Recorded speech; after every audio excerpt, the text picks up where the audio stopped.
They emerged in their multitudes, dressed in black, weeping and carrying portraits of the late leader Alam. Galapska was filled to capacity, many in a state of shock, their grief impossible to ignore. Sure, we have lost the most precious person among us. We have lost our elder. We have lost our master. This is why we have gathered here. I truly don't know what to say. Tore from last night until the morning, we kept telling ourselves it couldn't be true. Regrettably, the news was confirmed. Tore, a significant number are also calling for retaliation, following Alam's killing by Israel. Tore, it was a devastating announcement.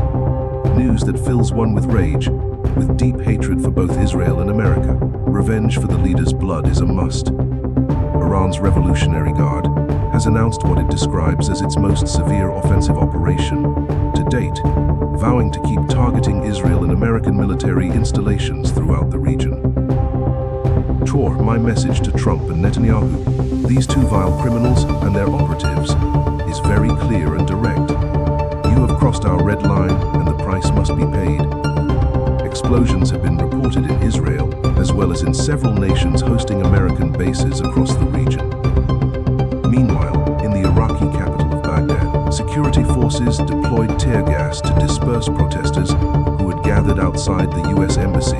The assassination of Ayatollah Alam has created a void in power at the core of Iran's political structure, leaving the entire region on edge, waiting to see what unfolds. Hamza Mohammed, Al Jazeera. From the Iranian regime, a brutal and vicious group of very harsh, terrible people.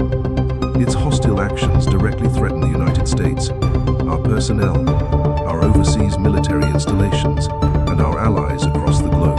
For 47 years now, this regime has shouted, "Death to America," and carried out an endless campaign of violence and slaughter, targeting the United States, our forces, and countless innocent people in nation after nation.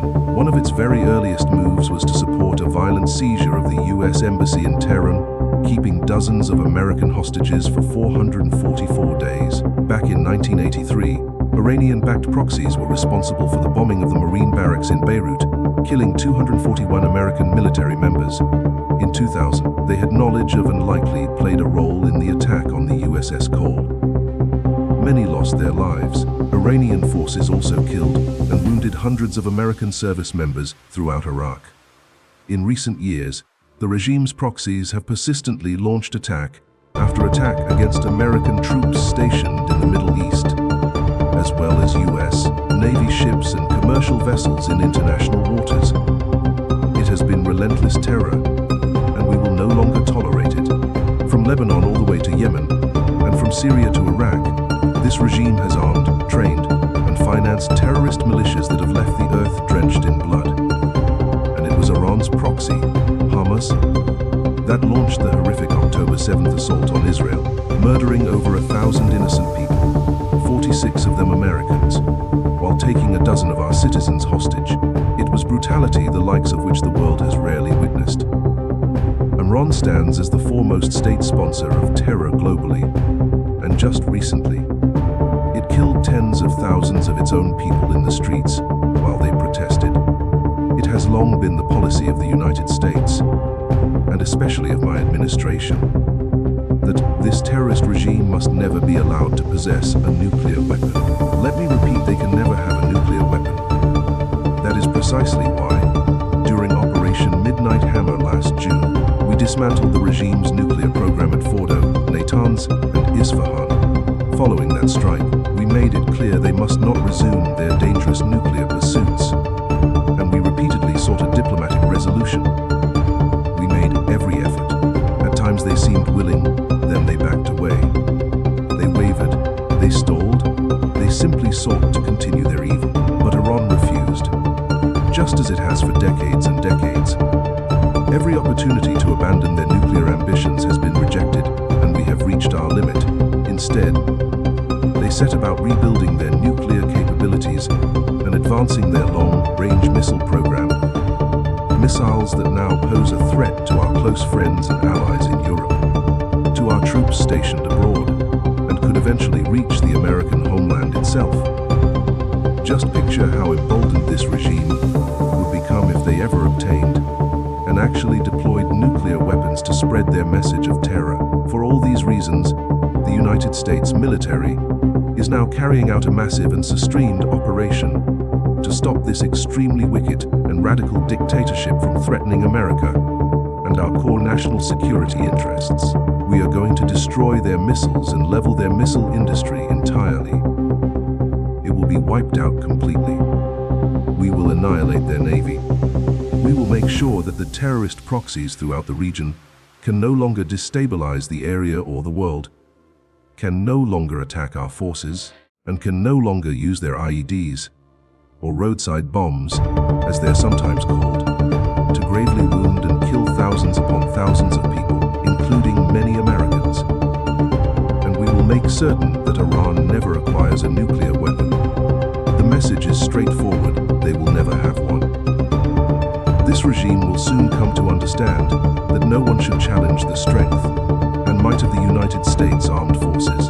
I built and then rebuilt our military during my first term, and no force on earth comes close to its power, strength, or sophistication. My administration has taken every possible measure to reduce the risk to US personnel in the region. Even so, and I do not say this lightly, the Iranian regime is bent on killing. The lives of brave American heroes may be lost, and casualties may occur. That is often the reality of war. But we are not doing this for the present alone. We are doing this for the future, and it is a noble cause. We pray for every service member as they selflessly put their lives on the line to ensure that Americans and our children will never face the threat of a nuclear-armed Iran. We ask God to watch over all our heroes in harm's way, and we trust that with His help, the men and women of our armed forces will triumph. We have the finest military in the world, and they will prevail. To the members of the Islamic Revolutionary Guard Corps, the armed forces, and all security personnel, I say tonight, lay down your weapons and receive complete immunity, or face certain death. The choice is yours. Surrender your arms, be treated fairly with full protection, or meet your end. Finally, to the great and proud people of Iran, I say tonight that your hour of freedom is near. Stay sheltered. Do not leave your homes. It is extremely dangerous outside. Bombs will fall in many places. When our mission is complete, take control of your government. It will be yours to claim. This may well be your only opportunity for generations.